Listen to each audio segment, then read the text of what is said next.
tout le monde, je suis contente de vous retrouver aujourd'hui pour une nouvelle vidéo sur Face to Face. Alors aujourd'hui j'avais envie de vous parler d'un produit.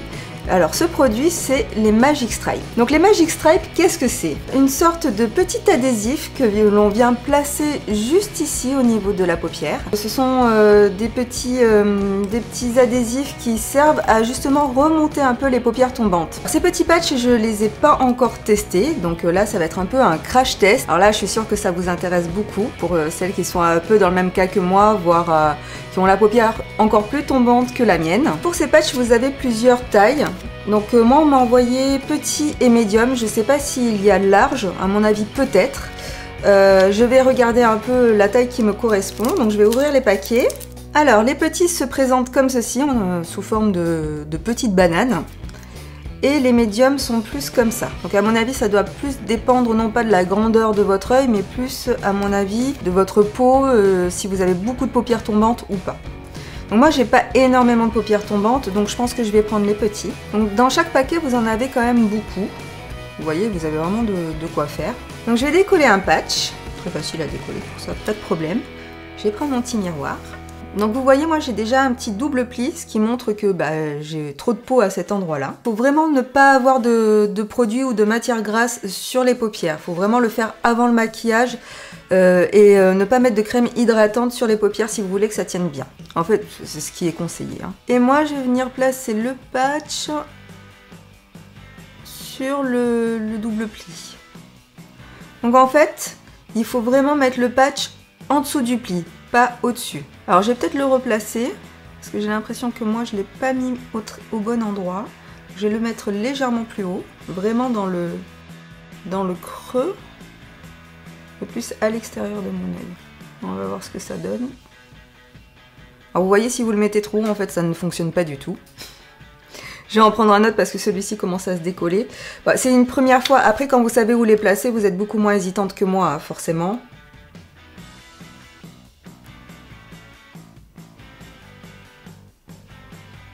Alors ce qu'il y a de bien, vraiment au toucher, je le sens, le patch est vraiment fin. Comme vous pouvez le voir, ça marche quand même vraiment pas mal. Je sais pas si vous voyez la différence entre les deux yeux. Alors, j'ai pas encore vraiment le coup de main, enfin, pour bien le poser à l'endroit vraiment où ça serait parfait. Là, c'est pas pour moi encore parfait. Mais vraiment, on voit qu'il y a une vraie différence et que déjà, le coin de mon œil est beaucoup plus ouvert, ce qui va me permettre de faire de plus jolis eyeliners. Et voilà avec le deuxième œil. Donc je ne sais pas si vous voyez bien la différence, de toute façon je vais vous faire un avant-après bien focusé sur les yeux.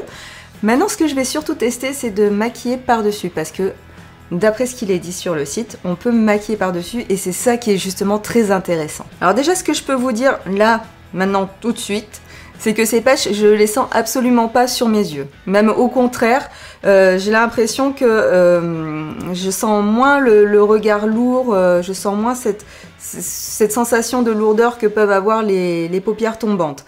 Alors certes, vous allez me dire, moi j'ai pas beaucoup les paupières tombantes, c'est vrai. Mais quand je suis très fatiguée, là par contre je les sens bien, donc j'imagine bien ce que ça doit donner quand on a vraiment les paupières tombantes qui arrivent sur les cils comme peut l'avoir par exemple ma maman. Et d'ailleurs je pense que très bientôt je vais le tester sur elle. Alors on y va pour le maquillage. Je vais prendre un peu de fond de teint, donc là je vais appliquer en tapotant par-dessus le patch et sur la peau de mes paupières. Alors déjà là je trouve que le patch on le voit plus du tout. Je sais pas ce que t'en penses toi. Ouais.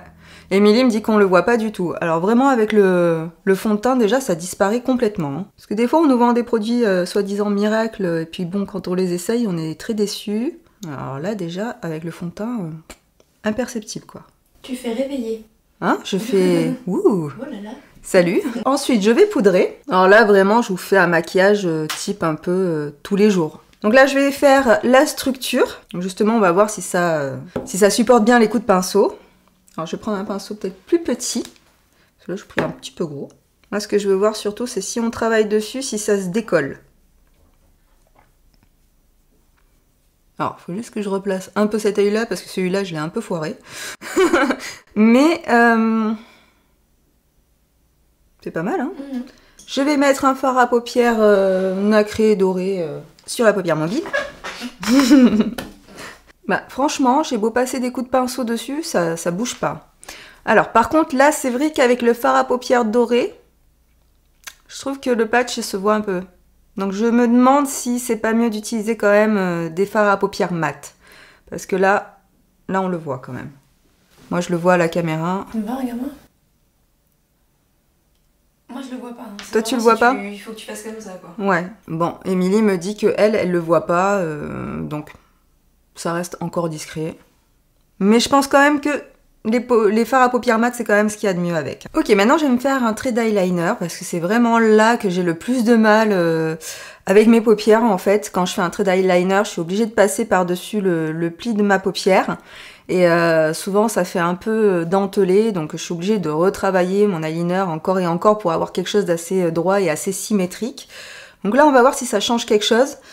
Je sais pas trop parce que je pense que j'ai pas mis mon patch assez loin, du coup de ce côté-là ça remonte pas vraiment beaucoup. Mais on va tester quand même. Alors je vois que j'ai encore mes petits plis, donc à ce niveau-là peut-être que j'aurais dû mettre les plus grands, qui sait. Peut-être que ça aurait plus poussé mon pli. Mais bon. Mais par contre, ce que ça peut changer, c'est l'épaisseur de mon eyeliner.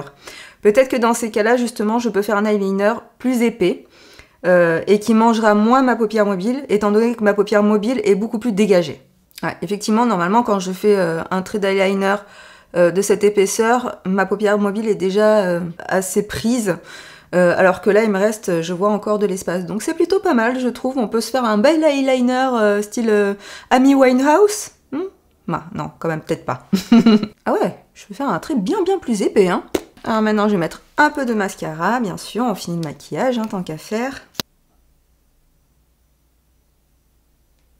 Donc voilà, une fois le maquillage terminé. Donc pour le moment, ce que j'en pense, c'est que sur des paupières qui sont pas forcément très tombantes, ça risque de se voir un peu quand vous regardez vers le bas. Là, je sais pas si vous voyez, mais quand je regarde vers le bas, bah ça se voit un peu quand même.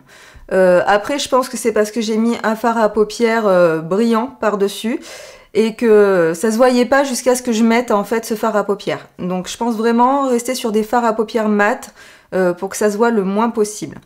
Après au niveau de la tenue, ça je pourrais pas encore vous dire parce que comme vous voyez c'est la première fois que je teste et je le fais avec vous en vidéo, mais je vais les garder toute la journée pour voir un petit peu ce que ça donne.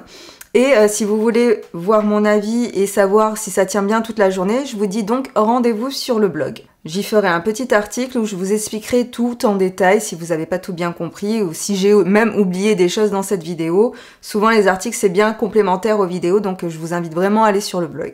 Je vous mets donc le résultat sans patch, avec patch et avec patch et maquillage. Comme me le faisait remarquer Émilie, effectivement c'est vrai, beaucoup d'Asiatiques aussi utilisent ce genre de produit parce que les Asiatiques n'ont pas du tout de paupières mobiles, voire des toutes petites paupières mobiles. Et c'est vrai que souvent elles utilisent ces produits-là pour se créer une paupière mobile un peu plus existante et pour pouvoir faire des maquillages un peu plus à l'européenne. Alors si jamais vous êtes vraiment intéressé pour ce produit, sachez qu'un pack de 64 patchs qui va vous durer à peu près un mois coûte environ 19 €. Vous avez aussi des boîtes pour 3 mois qui elles coûtent 54 €. 55 € me précise Émilie. J'ai une très bonne assistante avec moi. Voilà, donc c'est vraiment, après vous n'êtes pas obligé de le mettre tous les jours, ça peut vous durer plus longtemps, mais je trouve que franchement c'est pas très cher. Sachez aussi qu'il n'y a pas de parabènes dans ce produit, que ce n'est pas testé sur les animaux, et aussi que moi voilà, après m'être maquillée, je ne les sens vraiment pas du tout. Donc voilà, cette vidéo est terminée, j'espère qu'elle vous a été utile, que ça vous a donné des pistes si jamais vous avez les paupières tombantes. Moi je conclue cette vidéo maintenant, je vous fais des très gros bisous et à très bientôt pour une prochaine vidéo sur le blog et sur notre chaîne YouTube. Bye bye!